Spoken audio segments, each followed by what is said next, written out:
Hello everyone, hope usuku lakho luhamba kahle. Nazi ezintsha ngoGeneral Nhlanhla Mkhwanazi noMinister uSenzo Mchunu. Emveni kokuthi uMkhwanazi aveze ukuthi uMinister wamaphoyisa ubaba uSenzo Mchunu uyathinteka kwinkohlakalo, sonke ke siyazi ukuthi uPresident ubaba uRamaphosa uthathe isinqumo sokunika uMinister ikhefu ngenkathi kusaqhubeka uphenyo.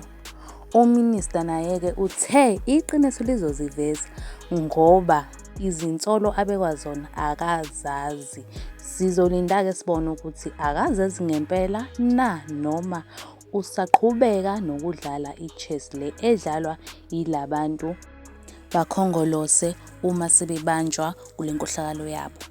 Angiboni-ke ukuthi uGeneral Nhlanhla Mkhwanazi ubengavele nje asukele uMinister ngaphandle kwesizathu.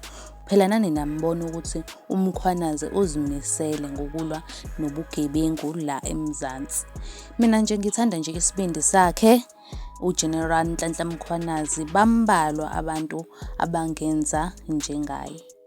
Sizobuya-ke nenye ivideo yaMinister naye ezama ukuziphendulela. Okwamanje ngicela usubscribe, ulike ukuze uzozwa uMinister eziphendulela. Bye.